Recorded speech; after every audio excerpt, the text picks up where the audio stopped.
అందరికీ నమస్కారం అండి. ఈరోజు మనం జిఎస్వివి రమేష్ గారు రచించిన ఇల్లరికపుటి అల్లుడు అనే ఓ చక్కటి కథను విందాం. ఇక కథలోకి వెళ్దాం.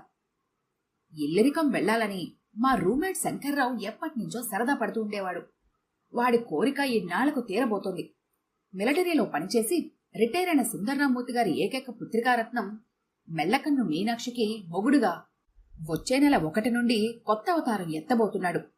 ఇల్లరికం పోతే చులకనైపోతావరా వెధవా అని మా రూమ్మేట్లందరూ చెప్పినా వినిచేస్తాయిగా. అత్తారింట్లో అలుపు సలుపు ఏముండునోయ్, పంటూ తింటూ తిరిగేస్తుంటే పని పాట ఏముండునోయ్ అంటూ ఓ చచ్చు కవిత చెప్పి మా నోర్లు మోయించేవాడు. పోన్లే, ఇన్నాళ్లకు వాడి కోరిక తీరింది కదా అని ఆనందించాం. రాయలసీమకు రిజర్వేషన్ చేయించుకొని అందరం వాడి పెళ్లికి ఓ రోజు ముందుగా తిరుమల చేరుకున్నాం. వెళ్లగానే వాళ్ల తమ్ముడిని తోడొచ్చి విడిదింట్లో ఉన్న తన కాబోయే శ్రీమతిని చూసి రమ్మని పంపించాడు శంకర్రావు మమ్మల్ని అందర్నీ. అందరం పొలోమని వెళ్ళాం. మేం వెళ్లేసరికి పెళ్లి కూతురు పూలు కట్టుకుంటూ హే పావురమా పో పో మా వారిని తేతే అంటూ పాడుతోంది. పర్లేద్రోయ్, కవిత్వంలో మన వాడికి సరిపోతుంది అంటూ మా రాంబాబు గాడు ఓ 10 మార్కులు వేసేశాడు. మమ్మల్ని అందర్నీ గుంపుగా చూసేసరికి కొద్దిగా ఉలిక్కి పడ్డట్టుగా ఉంది. నమస్కారం చెల్లాయ్, మేము శంకర్రావుకి చాలా దగ్గర స్నేహితులం అంటూ మా అంజిగాడు పరిచయం చేసేసుకున్నాడు. హాయ్ నమస్కారమండే అంటూ తల కొద్దిగా పైకెత్తి నవ్వింది. ఈసారి ఉలిక్కి పడ్డం మా వంతైంది. కన్ను కొట్టినట్టు అనిపించింది. నాది అనుమానమేమో అనుకున్నాను, కాని మా వాళ్లందరికీ మొహాలు పాలిపోవటం గమనించాను. ఏదో 4 ముక్కలు మాట్లాడి బయటపడ్డాం. బయటకొచ్చాక శంకర్రావు తమ్ముడు చెప్పాడు, వదినకు కొద్దిగా మెల్లకన్ను అని.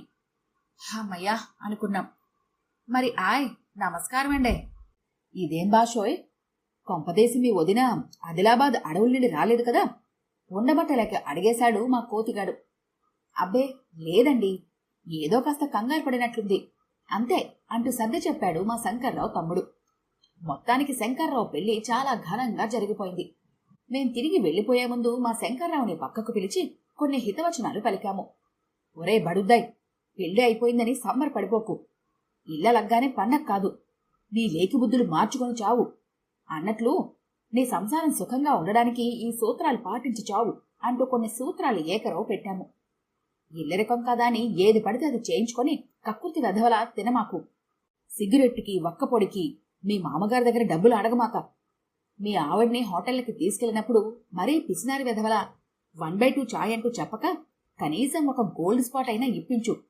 ఇది ఎందుకు చెప్పావంటే మా పుట్టినరోజులకి చికెన్ బిర్యానీ అడిగి మరీ తినే ఆ వెధవ తన వంతు వచ్చేసరికి 3/5 చాయ్ ఇప్పించేసేవాడు. శుభ్రంగా మేసాక బిల్లు మీ ఆవిడ్ని ఇవ్వమనకు. ఏదో దాంట్లోనూ దీంట్లోనూ మిగుల్చుకుని పోగు చేసి నువ్వే కట్టు. మరీ ఎడ్డెదవలా మీ మామ ఏ పని చెబితే ఆ పని చెయ్యి మాకు. పండగలకి పబ్బాలకి కాస్త బెట్టు చేస్తూ ఉండు. మరీ ఇంట్లోనే తిని కూర్చోక ఫ్రెండ్స్ ఉన్నారని గ్యాస్ కొట్టి ఏ సినిమా హాల్లోనే కూర్చొని కాలక్షేపం చెయ్యి. అస్తమాను మీ మామగారి ఇనువ సామాన్ల పూట్లో నువ్వే కూర్చోకు. అప్పుడప్పుడు మీ మామగారిని కూడా కూర్చోబెట్టు. వీలైతే షిఫ్టుల్లో పని చేయండి. వచ్చిన అతిథులందరికీ ఇల్లరికపుటి అల్లుడైనా పెత్తనమంతా ఇతనదే అనిపించేటట్లుగా ఉండు. నీ చచ్చు కవితలు కనిపించిన ప్రతి వాడికి వినిపించుకో. చూడరా అబ్బాయి, ఈ 10 సూత్రాలు నువ్వు పాటిస్తే నీ సంసారం స్వర్గతుల్యం అవుతుంది. లేదా సంసారం ఒక చదరంగం అంటూ జీవితాంతం పాడుకోవాల్సిందే అని కూడా చెప్పాము. చాలా థ్యాంక్స్ రా, మీ 10 సూత్రాలను తప్పకుండా దశలవారీగా అమలు చేస్తాను. నా జీవితాన్ని స్వర్గమయం చేసుకుంటాను అంటూ ఆవేశంగా మా చేతిల్లో చెయ్యి వేసి చెప్పాడు. అందరం టాటా చెప్పి రైలెక్కాం. వాడి మీద జోకులు వేసుకుంటూ కాలాన్ని గడిపేశాము. తెల్లారేసరికి హైదరాబాద్ వచ్చేశాము. కాలచక్రం గిర్రున తిరిగింది. అందరం జీవితాల్లో స్థిరపడ్డాము. దాదాపు ఇప్పటికే శంకర్రావు పెళ్లి జరిగి 10 సంవత్సరాలైంది. మా అందరి మధ్య ఉత్తర ప్రత్యుత్తరాలు జరుగుతున్నాయి. ఒకరి క్షేమం ఇంకొకరికి తెలుస్తోంది. కాని శంకర్రావు నుండి ఒక్క ఉత్తరం లేదు ఈ 10 సంవత్సరాల నుండి కూడా. 10 సంవత్సరాల తర్వాత మేం చదువుకున్న వరంగల్లోని అశోక లాడ్జ్లో ఫలానా రోజు కలుసుకుందాము అని ప్లాన్ వేసుకుని దాన్ని అమలు చేశాము. ఫలానా రోజు కలుసుకుందాం, 10 సంవత్సరాల తర్వాత కదా చూడటం, తప్పక రమ్మని మా శంకర్రావు గారికి కూడా ఓ ఉత్తరం పడేశాము. అనుకున్నట్లే అందరం అశోకాలో కలిశాము. ఒకరినొకరు 10 సంవత్సరాల తర్వాత చూసుకోవడం చాలా థ్రిల్లింగ్గా అనిపించింది. అమలాపురం నుండి అంజిగాడు రాయవెల్లూరు నుండి రాంబాబు, కొత్తగట్టు నుండి కొండిగాడు, ఖమ్మం నుండి చంద్రం అందరూ వచ్చారు, ఒక్క శంకర్రావు తప్ప. ఈ విషయం మా అందరిలో పెద్ద చర్చ అయ్యింది. కొంపదేశం నాడు టపా కట్టేలేదు కదా అంటూ మా కోతిగాడు తన కోతి బుద్ధి బయట పెట్టుకున్నాడు.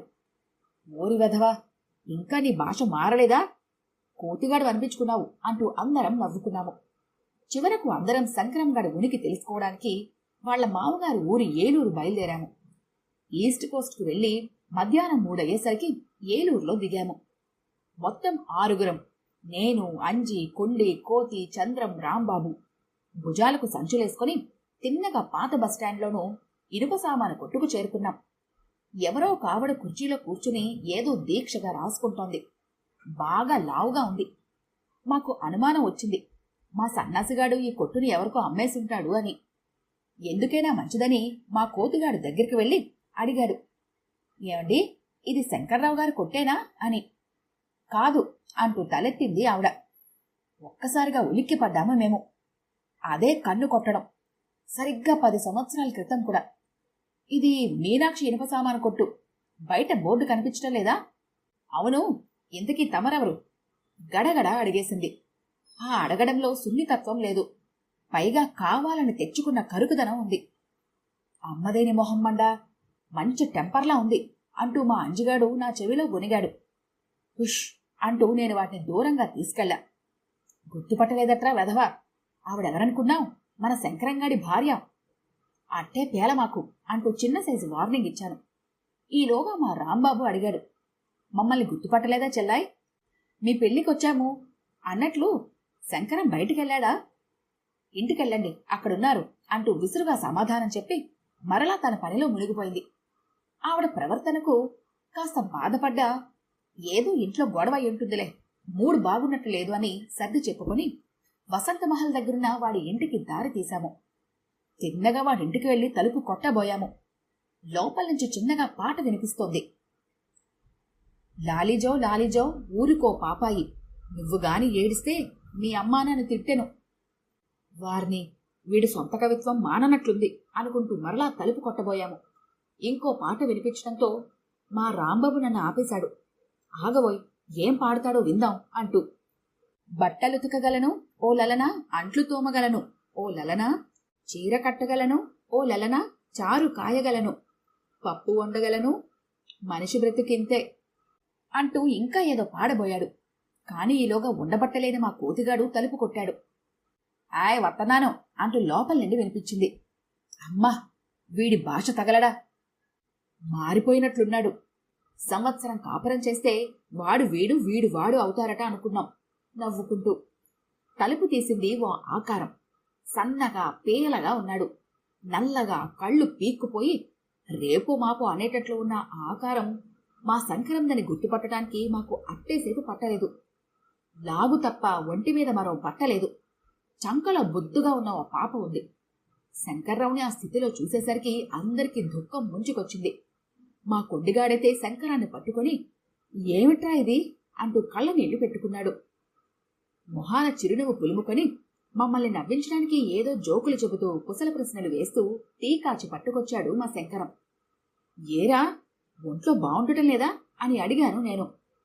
శుభ్రంగా ఉంది నా ఆరోగ్యం, ఇంకో 4-5 ఏళ్లు గ్యారంటీ అంటూ నవ్వాడు శంకరం.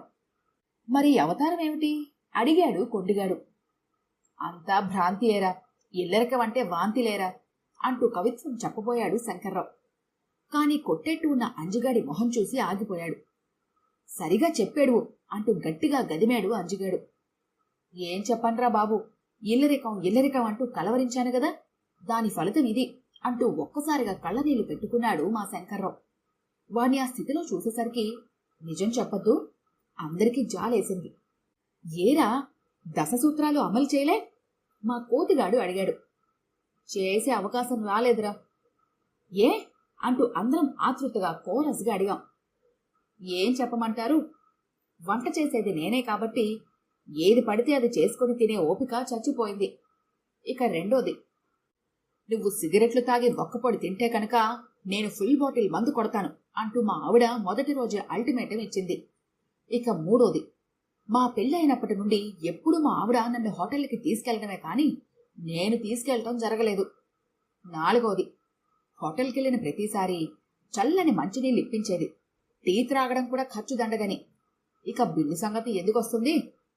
5, మా మేజర్ మామగారు చెప్పింది చెయ్యకపోతే ఫుడ్డు గిడ్డు బంద్. ఇక 6వది, పండుగలు పబ్బాలు అసలు జరగనే జరగవు. మొన్న దీపావళికి మా ఆవిడ, మా మాంగారు, నేను కలిసి ఒక్క అగ్గి పెట్టి కాల్చాము. 7వది, ఇంట్లో పనులతోనే కుదరదు, ఇంకా బయటికి వెళ్ళటం ఎలా? 8, ఇనుప సామాన్ల కొట్లో మా ఆవిడ, మా మాంగారు షిఫ్టుల్లో కూర్చుంటారు. ఇంట్లో నాది 24 గంటల షిఫ్టు.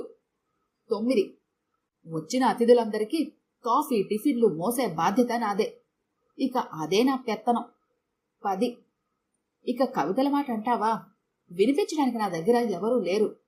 ఏదో నాలో నేను గొనుక్కోవాల్సిందే అంటూ 10 సూత్రాల ఫలితాలు ఏకరావు పెట్టాడు మా శంకర్రావు. అవురా అని మేమందరం ముక్కు మీద వేలేసుకొని అడిగాము.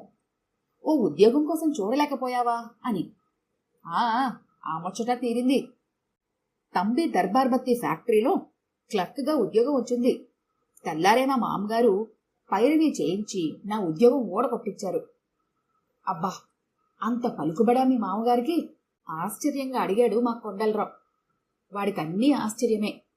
ఎవడన్నా వరుసగా 4 తుమ్ములు తుమ్మితే, అబ్బా, ఈ ప్రపంచంలో 4 సార్లు వరుస పెట్టి తుమ్మేవాళ్లు ఉన్నారా అంటూ ఆశ్చర్యపోతాడు. పలుకుబడికేం తక్కువ లేదు. తెల్లారి లేస్తే మిలిటరీలో ఇచ్చిన తుపాకీ పట్టుకొని, నేనే మేజర్, నెంబర్ 1, నా పేరే సుందర్ అంటూ రోడ్లు చెక్కబెడుతూ ఉంటాడు. ఛహ్ అంటూ అందరం పెదవి విరిచి, నందామయ్య గరుడు నందామయ్య, ఇల్లరికపు అల్లుడు బాధలు ఇంతేనయ్యా అనుకుంటూ మా శంకర్రావుని ఆఖరిసారిగా చూసి భారమైన హృదయాలతో గోదావరి ఎక్స్ప్రెస్ ని అందుకోవడానికి బయలుదేరాము.